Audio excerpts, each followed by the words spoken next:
Good people of YouTube, hello and welcome. Today I want to talk about some Bretonnian models and some ideas I've got for my Bretonnian army. Before we get started, I just want to say a big thank you to everyone who has subscribed to my channel, particularly since my interview with Stuart on Miniature Realms. Thanks ever so much for all the positive vibes and kind messages that people have taken the time to send. I really do appreciate it. It's nice to know that people care, and it's nice to have a wonderful hobby like this to get lost in. So here we are, looking at some Bretonnians. Now, it's not really an unboxing. What prompted this video was my purchasing these. I'd already got the big Bretonnian battle box, or whatever you want to call it. I finally succumbed to buying that, even though I'd already purchased Tomb Kings and had the rule book and everything. I just love Bretonnians, especially illustrations like that really capture the kind of grim, dark feel I want to my glossy Bretonnian army. So yeah, I want to muddy my peasants up and make it look like they've been on campaign for months on end. So anyway, I did actually give in to temptation and buy a box of Knights of the Realm on foot. And I'd already built my Bretonnian army out of the box. I've got some there, which I will talk about in a bit. And I was looking forward to getting these guys and seeing what I could do with them. Anyone who knows me knows I love to convert and chop and change and really mess around with things. And this box was full of some very interesting models. Personally, they might be a little bit too Sigma for my liking, but that's just me, because, and you'll have to forgive me, because I was of an age where, when I was a teenager, that was a knight. So that's an old white metal model, Citadel model.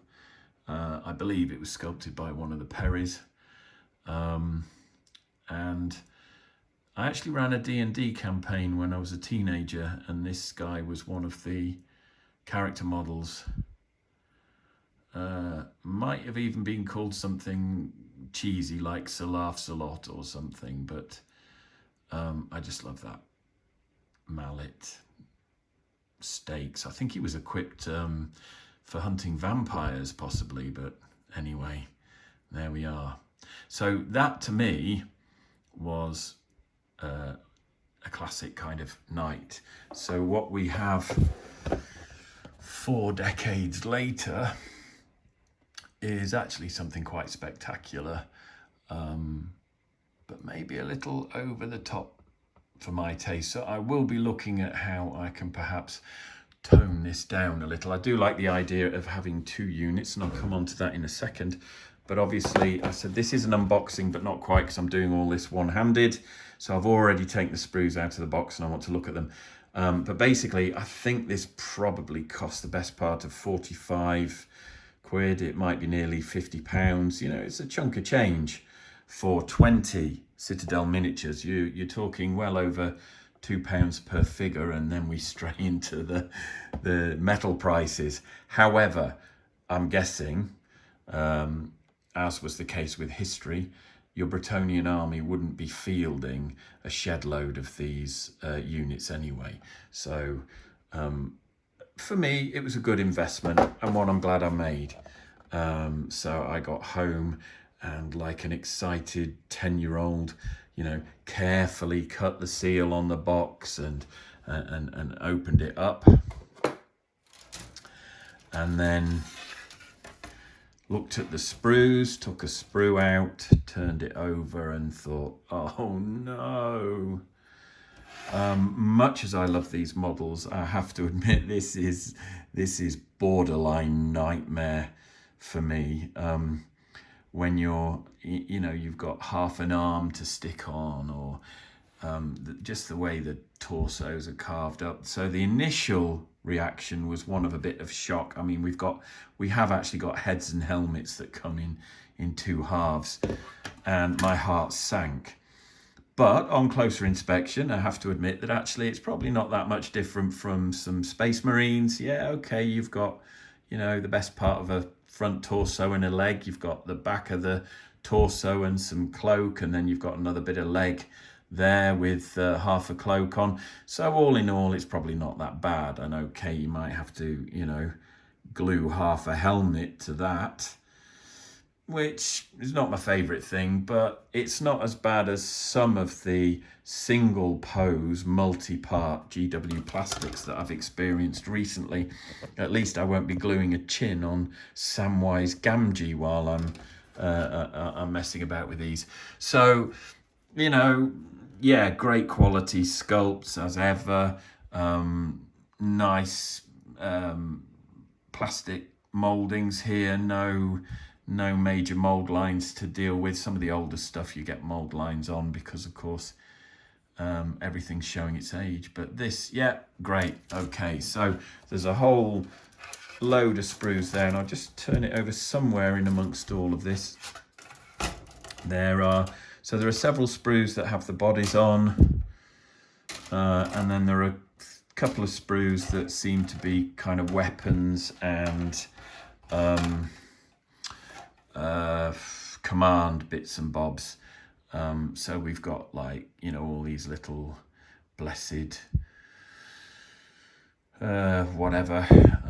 It's been a while since I've got my head into any Bretonnian lore or meta, so I'm just coming at this from the point of view of, oh, there's some nice models.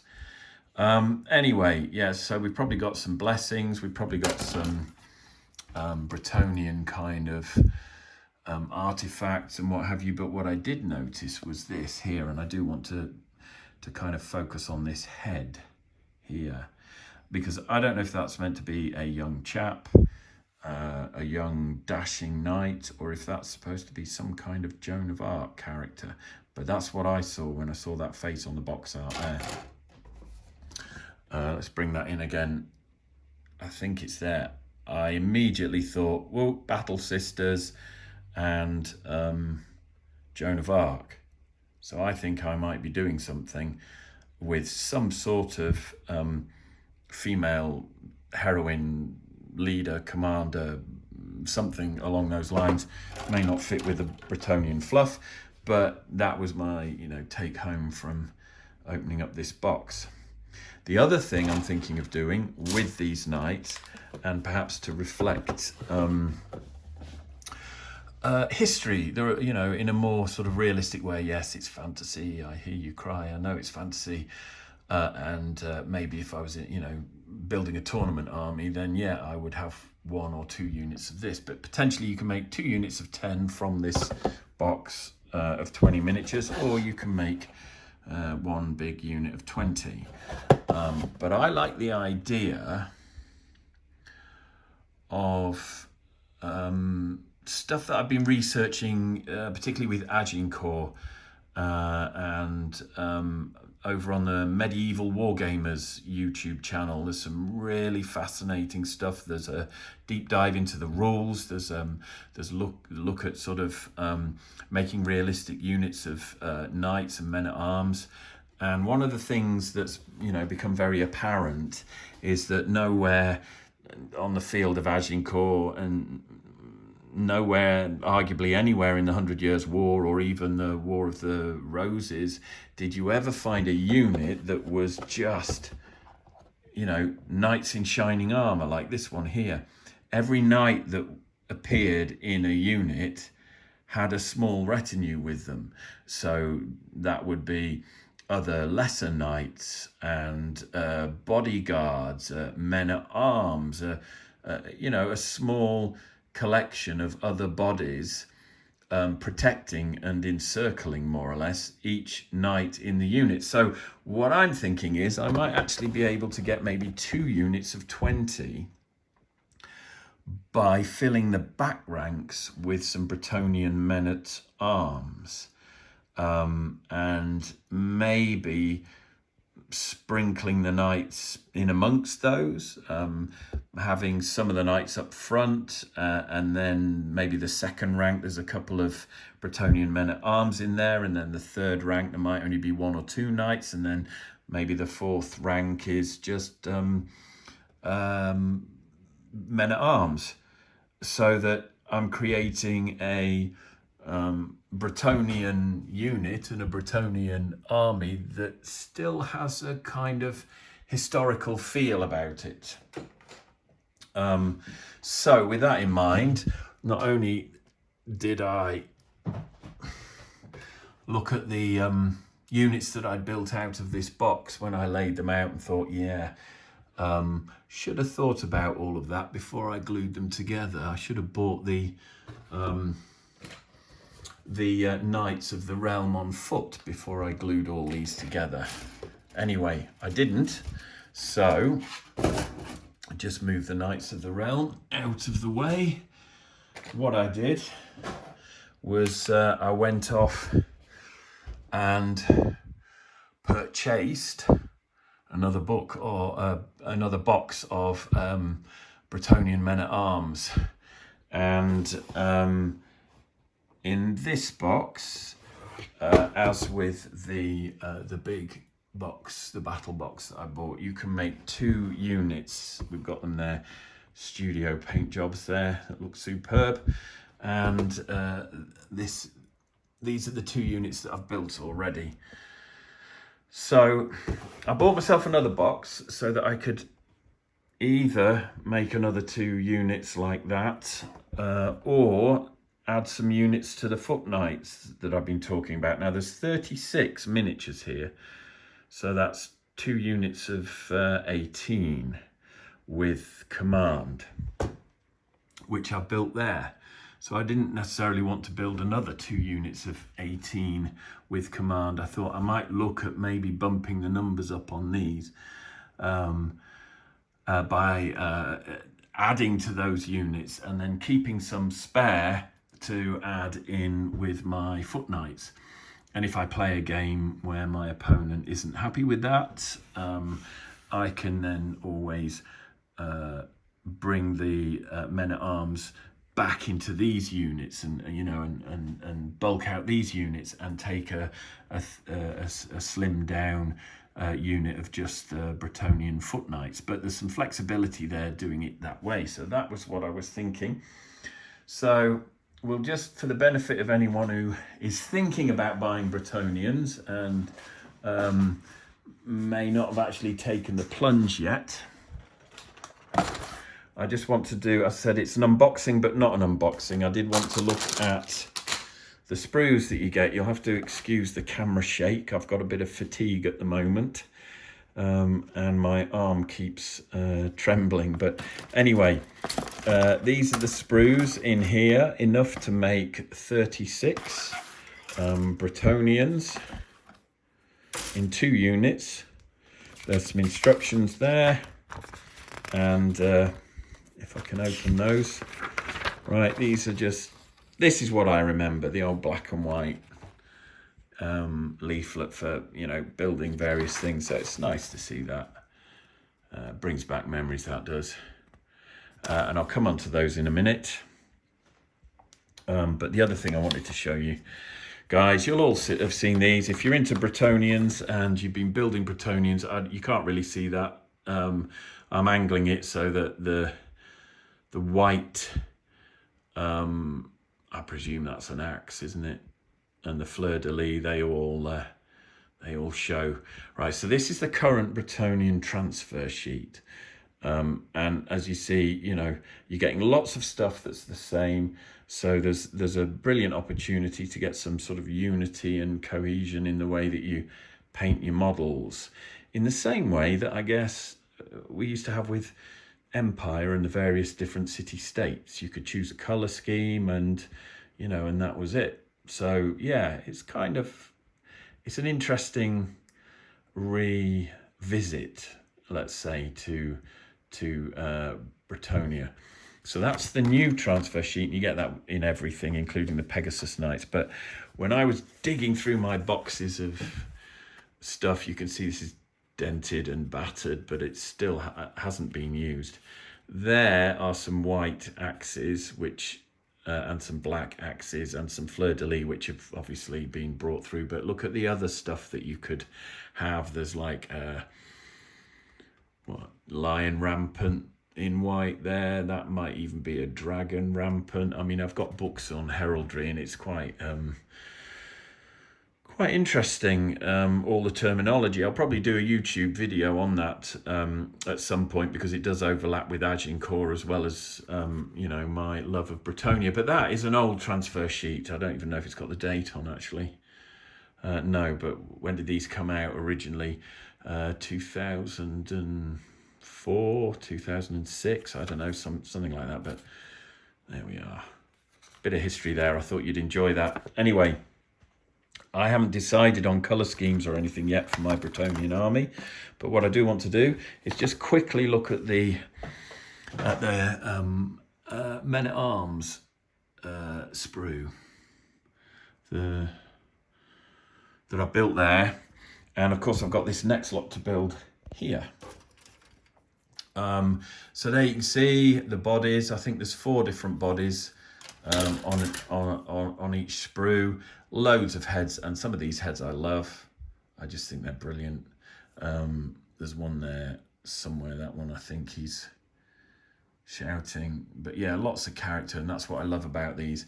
Even if they're, you know, the poses aren't perhaps as realistic as they could be, and I just love all of it. Just the charm, and there are the different weapon arms and some various accoutrements, bits and pieces to stick on your, and I haven't stuck those on mine yet. I've got them all gathered together in a plastic bag there, waiting to go on. When I've built everything, I will then furnish my Bretonnian army with various little bits and pieces. So that's cool. And you get enough there, as I said, to make sort of 36, but that includes the command sprue, which is this bigger sprue here that has the flag on, that stork's head. There's like some sort of beer barrel or something, which you stick on the back of the kind of cleric figure that's in there, and that's the body of the cleric there. And there's some options. There's a kind of stern looking head there, or there's this is my favorite, this kind of angry friar tuck sort of head, and I love that. So there's the dog. Yeah, that little Bretonnian terrier or whatever. Various other bits and pieces, and of course there's the chains that fit on the stakes that you get with the archers as well. So I love these miniatures, and they take me right back. I can remember, you know, sort of opening these up when they were first released and cleaning them up and gluing them together, and that's something else that I want to talk about as well, because but yeah, that's a look at the sprues. I'll move those out of the way, because when you buy the I just grab that again. When you buy the Men-at-Arms box, I'll put that back up there. When you buy the Men-at-Arms box, then you get this black and white leaflet with just the kind of the basics for assembling. And anyone who builds Warhammer or GW minis will be familiar with this. But this does take me back, actually, because most of the newer ones are all sort of color coded and so on, but this is old school instructions, and it's cool. So those are the old school instructions, but of course I bought the big army deal as well, and you get these instructions in the army deal. They come with a bit of bump and instructions on building everything in the box. And this is where it's another one of those occasions where I tend to, I look at the instructions and the way that, and this is what I don't get, you see. I've mentioned this before, that, you know, sometimes this, I mean, the studio does exquisite work, but sometimes they just build something that looks a bit kind of, just a bit wooden and a bit clunky, and it's like, yeah, okay, I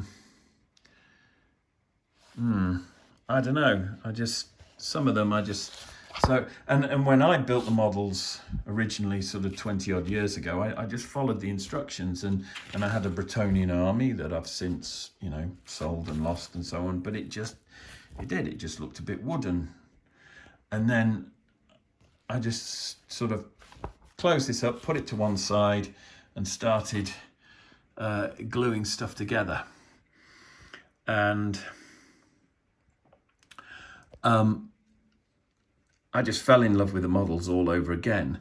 But I was finding that I was able to achieve, I could just achieve more than you would imagine from the box art.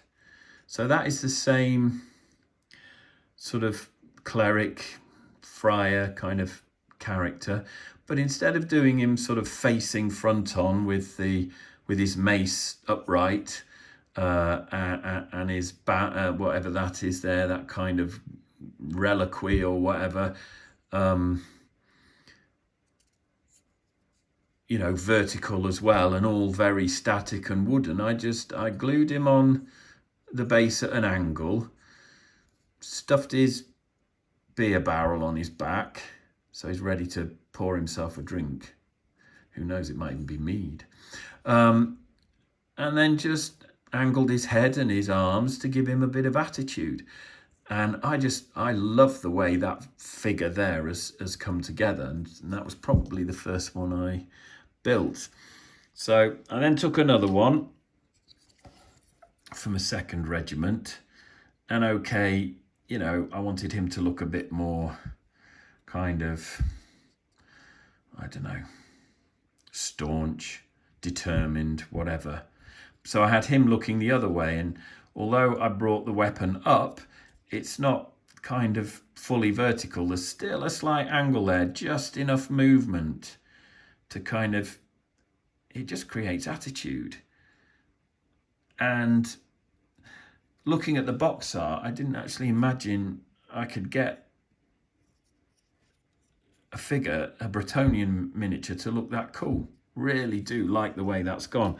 And then the final one, which I did, again, same thing with the, and I think I will actually, I don't know if I can show you the art, the image for that again. I don't know if I can find it now. I've tossed this to one side, but yeah, here. Right, let's mind the glare. You know, bow held straight up, arrow kind of pointing forward. It's not really a position as though he's loading it. It's not particularly natural, and I just thought that's possibly one of the most disappointing ways of assembling that figure that, you know, that I could imagine. So I just had a go myself. I don't know what you think, you may not like it, but you know, just adjusting the angle enough, it just, to me, that makes this guy more kind of human. It's like he's halfway through loading his, reloading his long bow, and he's having, you know, something's caught his attention, or he's just stopping to ponder something, or maybe he's choosing a target before, you know, and it just works. That's the kind of thing that I've just, even from the back, I mean, that just looks, you know, so that's a really nice pose that I've been able to get out of the bits for this character. So really, that's what I wanted to talk about today. So, of course, I've started, as I said, gluing this lot together, and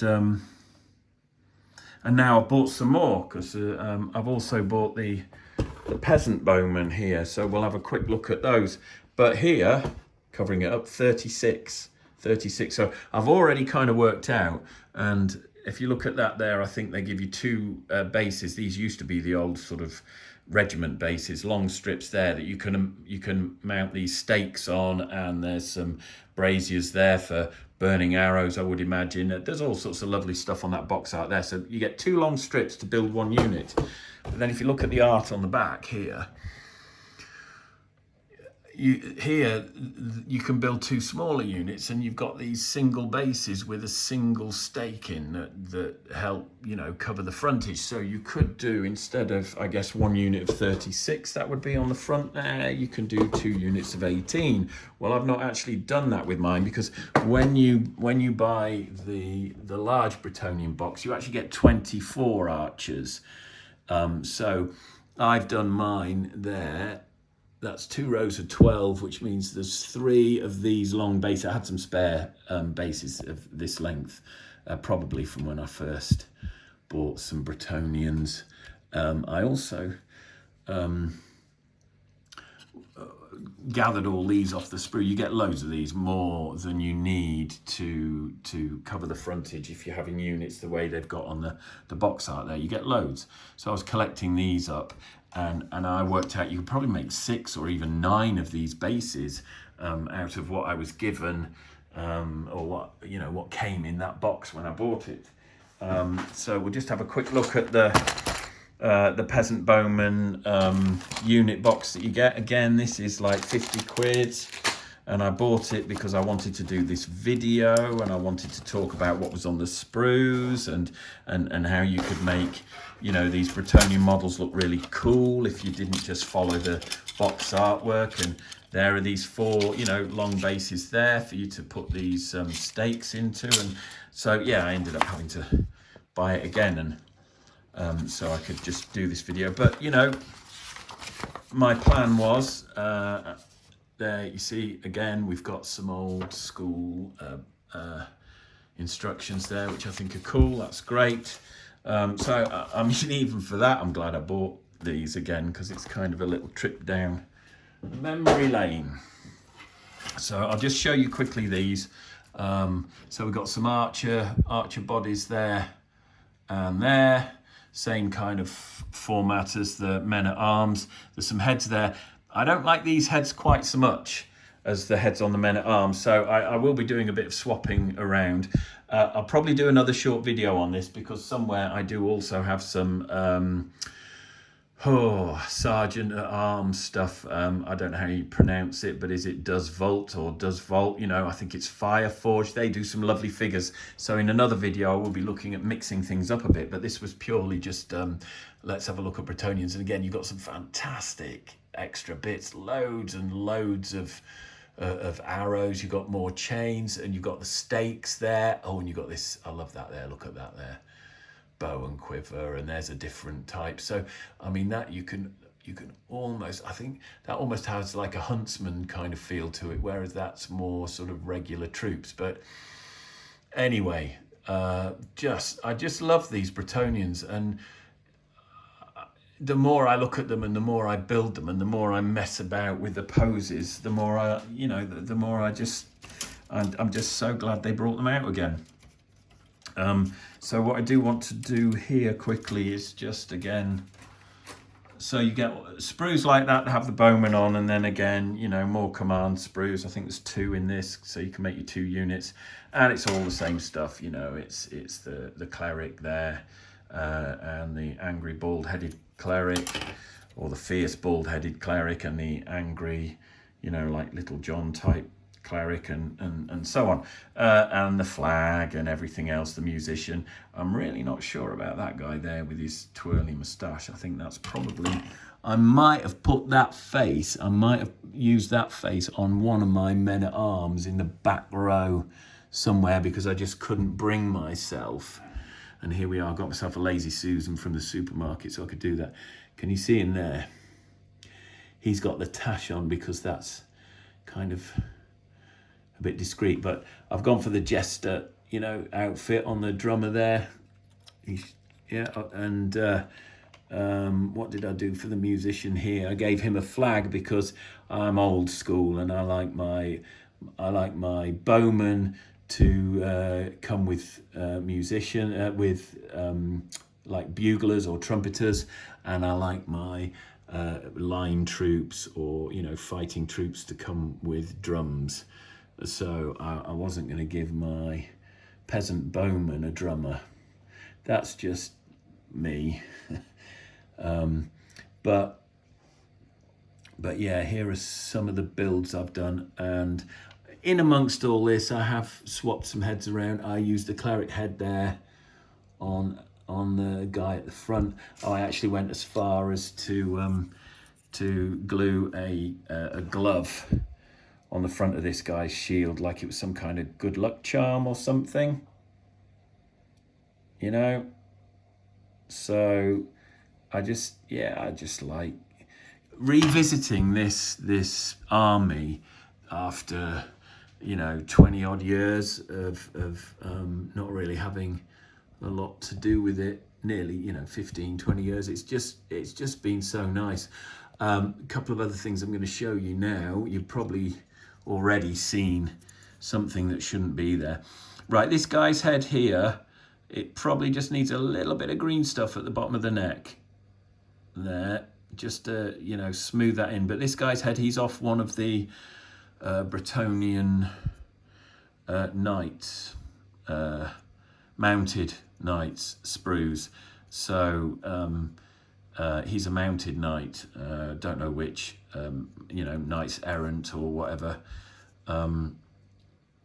but he might even have been one of the command figures. But I'll put him, that head on there, because I'd actually seen on the Perry, on one of the Perry miniatures sprues for their historical stuff, they did a head which could have been Richard III, and you can build a kind of a version of Richard III out of plastic. And when I saw this on the Bretonnian sprue, I thought, yeah, I like that idea, so I kind of went for that.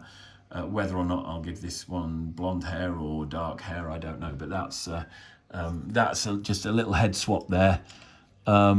The other thing that I'm going to show you, which you will have noticed, is this is an old Citadel dwarf. Now, I think it was probably on a tab originally, you know, a slot. You can see how I filled that base. What's that there? GW 1984.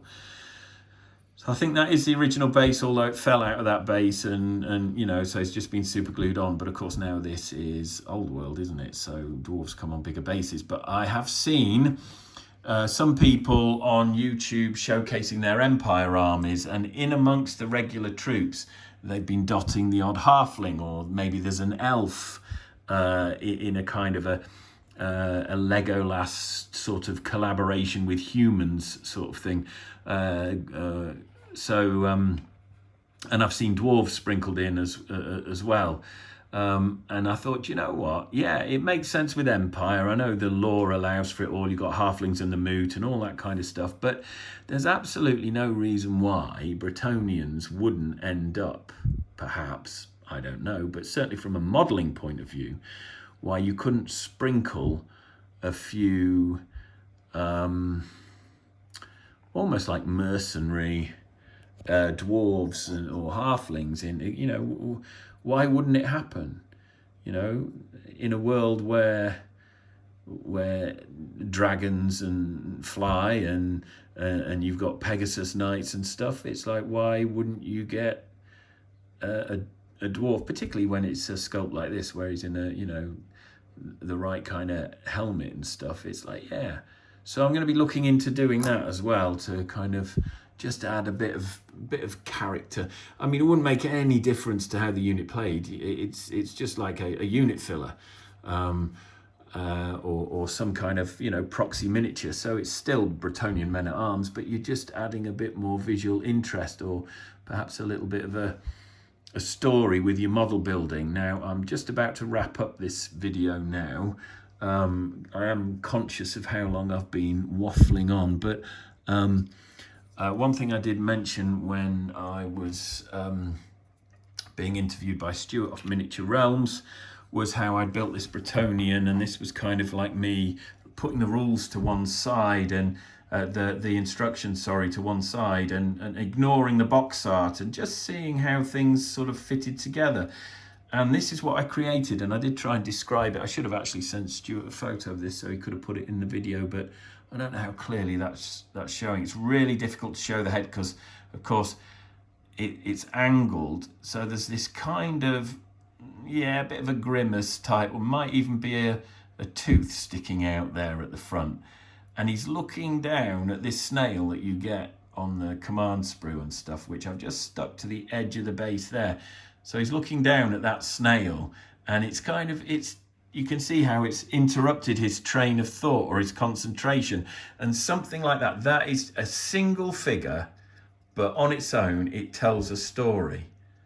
And that is, that's what I love about these. I just, you know, coming back, as I said, after a gap of 15, 20 years and building these models again, I'm suddenly able to just really make something of them that I didn't before. I just bought a box, looked at the instructions, glued them all together, and ended up with something that just looked a bit rigid and uninspiring. And that's probably why they were, you know, an army that I did, you know, get rid of quickly, or at least they went before some of the other armies that I really loved, like the Chaos Dwarf original, you know, curly beards and silly hats. When I had to sell that army, that broke my heart, that did. But anyway, here we are, you know. So it's, yeah, Bretonnians redux, you know, they rise again.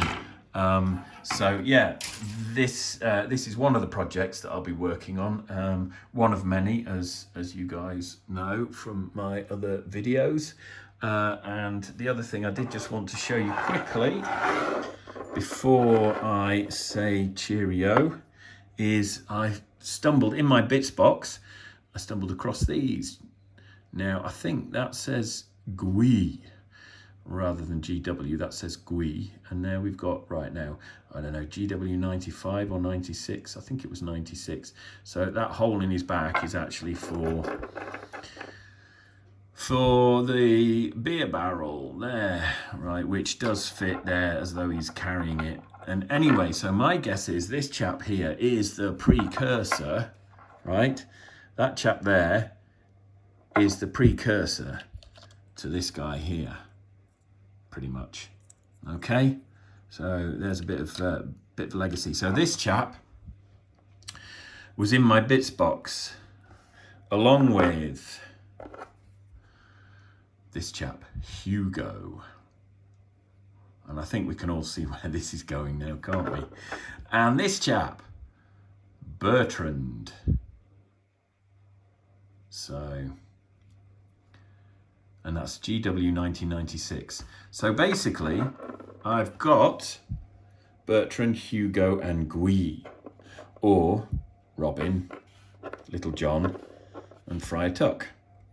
So those are some original metals from 1996, which I shall be incorporating into my army.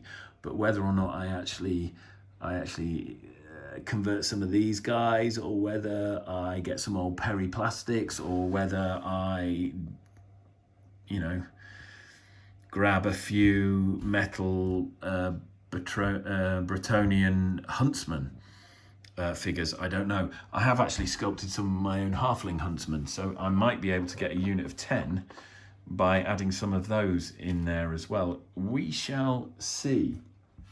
And then there were just a few other bits that I wanted to mention. These I picked up off on eBay years ago, absolutely years ago. No idea who made them, no idea who they are. I had quite a few, but this is all that was left out of my bits box. So I will be doing another video, sculpting video, where we look at sculpting stuff like this. I know you get loads. I'll be looking at converting these and what you can do with them. You don't always have to put the chains on, all that kind of stuff. How we can maybe break the chains, or, you know, just vary what's there. Here you see I cut 2 chains in half, because you either get chains with the little shield emblems on, or you get chains without the shield emblems on. And then I cut some in half and had one shield on one but not the other.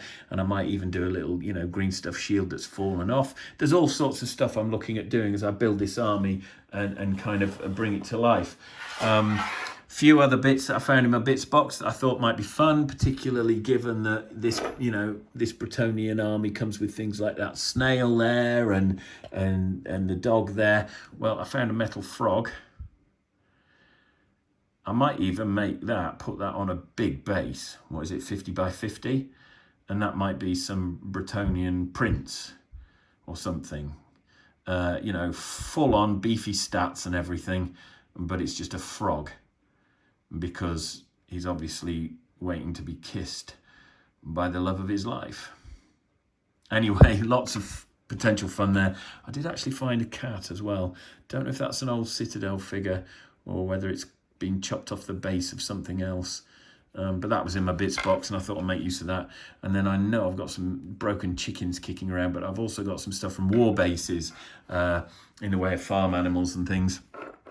And so I'll be looking at that. And just finally, very, very, last minute, let's just put that back.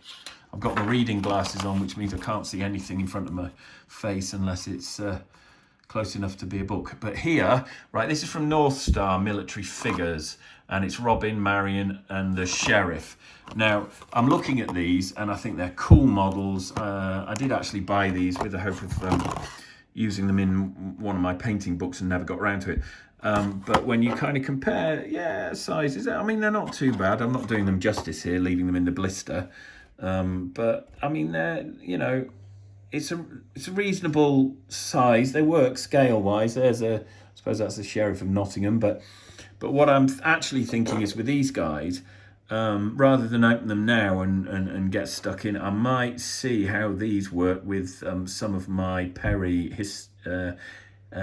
historical stuff, and actually do a Robin of Sherwood sort of character set for the historical gaming. So that's something I'll be looking at. And the other thing, I've got some Foundry figures. I wanted to show you these. Now, I quite like the look of him because he's a Bowman, and yeah, he kind of fits. But actually, the scale on this guy is probably a little short. I don't know. Actually, it's not that bad. It's not that bad. But I don't know. I mean, I'll be looking at other characters, or whether or not I include that in a historical army, or a fantasy army, and just have him on a, I don't know, war machine or some kind of unit filler. We'll see. Depends how he looks. But that's Hobbs, that one, and that's from War Games Foundry.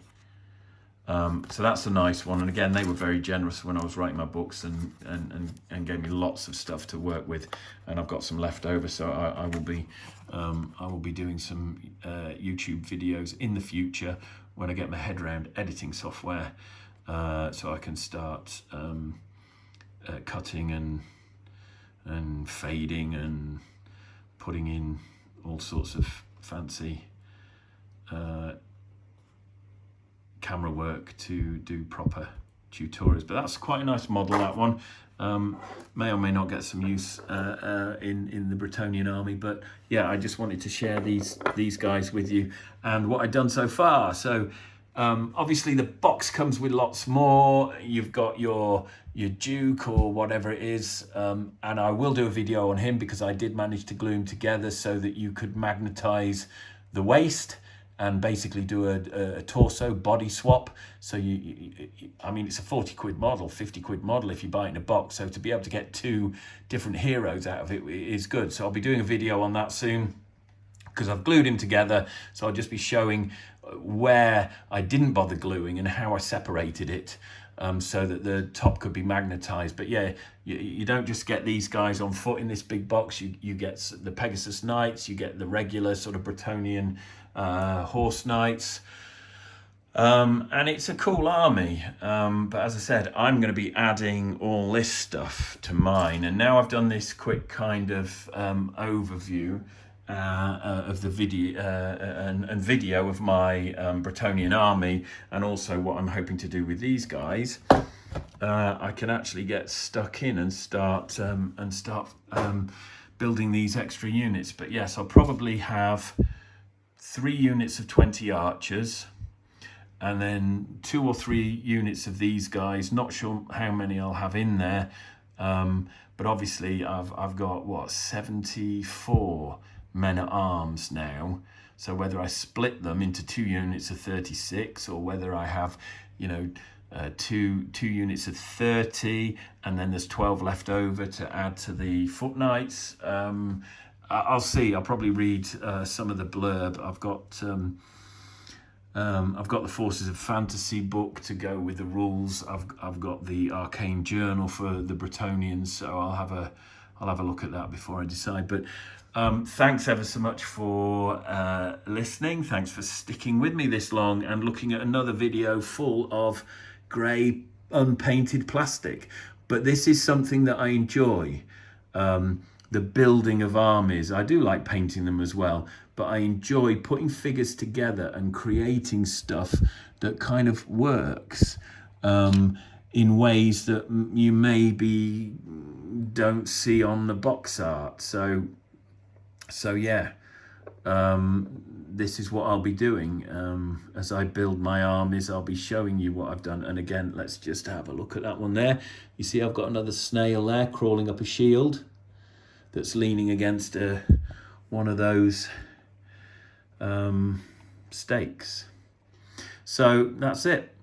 Thanks ever so much for taking the time to listen to my video. Thanks for following my progress. If you like this video, please smash that like button.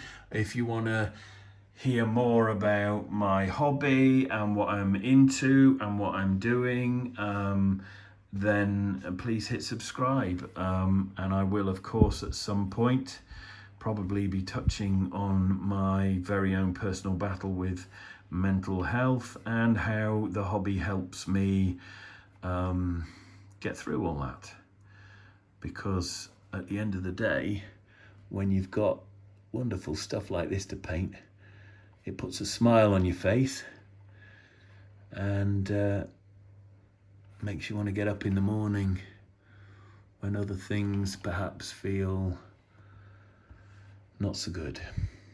But yeah, I'm really looking forward to getting stuck into all of this. Thanks again. I've been rabbiting on for too long.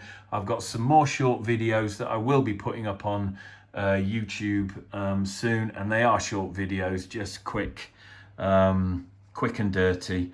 But this has been a real indulgent dive into Bretonnia that's lasted 10 minutes longer than I thought it might, maybe even 20 minutes longer actually. But thanks again. Please like, please subscribe, take care, and I will see you in the next one. Toodaloo.